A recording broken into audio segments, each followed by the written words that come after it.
கதை இல்லாம நீ காலி. அவங்க இருப்பாங்க, அவங்க நல்லா வேணா 4 ஏமாளி அடுத்து அவங்க கதவை தட்ட போறான். ப்ரொடியூசர் தான் ஏமாளிங்க. நடித்தருக்கு வந்துட்டு இருக்கான் நூற்றுக்கணக்கான ப்ரொடியூசர். இப்ப 300-400 படங்களை ரிலீஸ் பண்ண முடியல,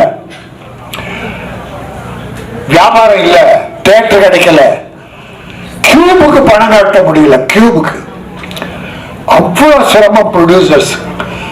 அந்த சூழ்நிலையில நம்ம கார்த்திகேஸ் இவ்வளவு கஷ்டப்பட்டு இந்த படத்தை அற்புதமா பண்ணிருக்கீங்க. மனம் நிறைந்து வாழ்த்துறேன். நல்லா போகும். ஏன்னா இப்போ சின்ன படங்கள் ஓடுவதற்கான நேரம். இந்த வருஷம் பார்த்தீங்கன்னா பல சின்ன படங்கள் பெரிய படம் ஆயிடுச்சு. மக்கள் நல்ல கதையெல்லாம் போக உள்ள போறாங்க. ஹீரோ ஹீரோயின் எல்லாம் கொஞ்ச நாளைக்கு முன்னால இருந்தது, ஆனா இப்ப ஒதுக்கிட்டாங்க. இப்ப பாருங்க, இந்த 1 வருஷத்துல பல பெரிய படம், கோடிக்கணக்கான செலவு படம். நான் எந்த படம்லாம் சொல்லல, பொதுவா சொல்றேன். அது ஏன்னா ரொம்ப சில பல கோடி படங்கள்ல இப்போ காணும், வருத்தப்படுறாங்க. ப்ரொடியூசர் லாஸ் ஆகுறான். அதான் எனக்கு பெரிய வருத்தம். சின்ன படங்கள்லாம் பெரிய படமாயிரு. இந்த வாழைன்னு ஒரு படம் நல்லா போச்சு. இப்ப ரப்பர் பந்த பெருசாக்கிட்டாங்க. நான் ஒரு கேட்ட சொல்றேன், 2 நீ ஓவான்னு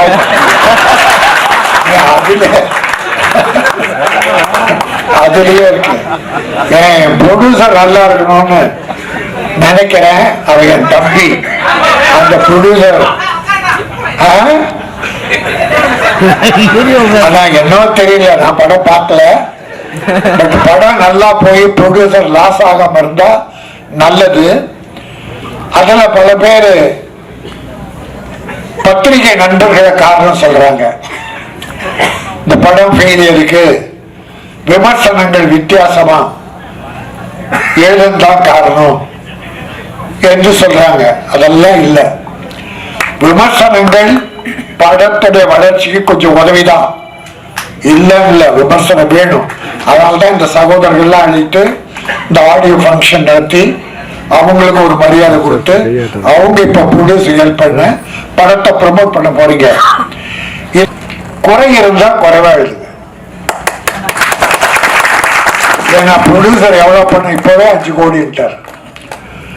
அதனால நாம ஏதோ பேனாவில மை போட்டோன்றதால இப்ப மை கூட போடல, எல்லாம் பால் பாயிண்ட் பெண்ணு. அதாவது ஒரு ஹோட்டல்ல சாப்பிட போயிருந்தோம். அங்க உள்ள ஒரு போர்டு எழுதியிருந்தான், இங்கே சாப்பாடு நன்றா இருந்தால் வெளியில் சொல்லுங்கள். இந்த ஹோட்டல்ல சாப்பாடு ரொம்ப நல்லா இருக்கு, அப்படி நல்லா இருந்தா வெளியிலே சொல்லுங்கள். இந்த சாப்பாட்டில் ஏதும் குறை இருந்தால் எங்களிடம் சொல்லுங்கள், நாங்கள் மாற்றிக் கொள்ளுகிறோம். நன்றாக சமைக்கிறோம்.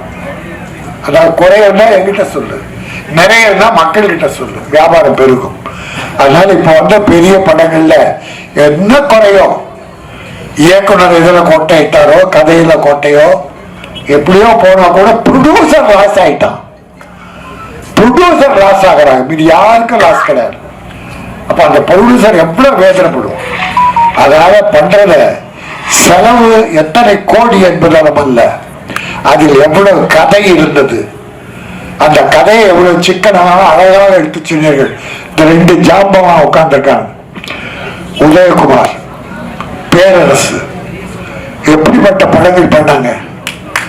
ரஜினி சாரை வச்சு 8 வெற்றி படம், கார்த்திகை வச்சு வெற்றி படம், உதயகுமார். நம்மளோட பேரரசு விஜயை வச்சு வெற்றி படங்கள் கொடுத்த 2 இயக்குனரும் சின்ன பட தயாரிப்பாளர் வளரணும், வாழணும், வெற்றி பெறணும்னு தொடர்ந்து வாழ்த்து வர மனம், நல்ல மனம்,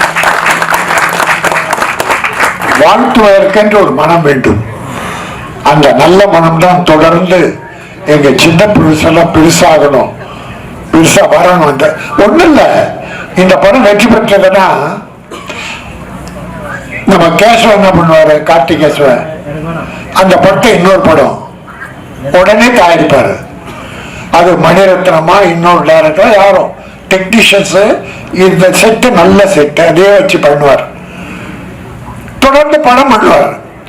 ஒரு ஹீரோ கிட்ட கோடி கோடியா கொடுக்குறீங்க, அந்த ஹீரோ அந்த பணம் எங்க கொண்டு போயிருக்கிறார்? திருப்பி இண்டஸ்ட்ரிக்கு வருதா? யோசிச்சு பாருங்க. 5 கோடியோ 10 கோடியோ 20 கோடி ஒரு ஹீரோ 9 ப்ரொடியூசர் கிட்ட 75 கோடி ரூபாய் அட்வான்ஸ் வாங்கியிருக்காரு. அட்வான்ஸ் யாருக்குமே படம் இல்லை. சிலருக்கு படத்தை பாதி முடிச்சுட்டு ஒரு படத்தை இந்தியில பணம் அதிகமா கொடுத்தாங்கன்னு இந்தி நடிக்க போயிட்டார். அந்த ப்ரொடியூசர் கதி என்ன, எவ்வளவு வட்டிக்கு வாங்கியிருப்பாரு? கொஞ்சமாவது மனசு வேண்டாமா? நீங்க நீங்க நீங்க படம் எடுக்க அவங்களும் படம் எடுக்கிறாங்க. படம் எடுத்து லாஸ் ஆகி அந்த கடன் அடைக்க 3 படம் நடிச்சீங்க. இதெல்லாம் நடந்துதா இல்லையா? அப்ப ப்ரொடியூசருக்கு எவ்வளவு கஷ்டம்ன்றதை உணர வேண்டாமா? ப்ரொடியூசரை நீங்க தாங்கி பிடிக்கணும். அப்பதான் அவங்க சினிமாவை தாங்குவாங்க. சினிமா நல்லா இருக்கணும்னா ப்ரொடியூசர் நல்லா இருக்கணும், கதாசிரியர் நல்லா இருக்கணும், டைரக்டர் நல்லா இருக்கணும். ஏன்னா கதையை உருவாக்கி கொடுப்பவர் தான் கதாசிரியர். விவேகானந்தர் சொல்லுவார், நீ பூவா இருப்பதை விட செடியா இரு. ரோஜா மலர் காலையில் மலரும், பறித்து சூடுவார்கள், மாலையில் வாடிடும், தூக்கி போட்டுருவாங்க. மலராய் இருந்தால் காலை மலர்ந்து மாலையில் உலர்ந்து விடும். செடியா இருந்தால் பூத்து கொண்டே இருக்கும், தொடர்ந்து 1000 பூக்களை தரும். அதை நாம் பறித்து சூடிக்கொள்ளலாம். அதே போல என் தயாரிப்பாளர் செடியாக இருந்த பல படங்களை தர வேண்டும், நல்ல படங்களை தர வேண்டும், தமிழ் பெருமையை காக்க வேண்டும். கார்த்திகேசன் நல்லா வருவீங்க.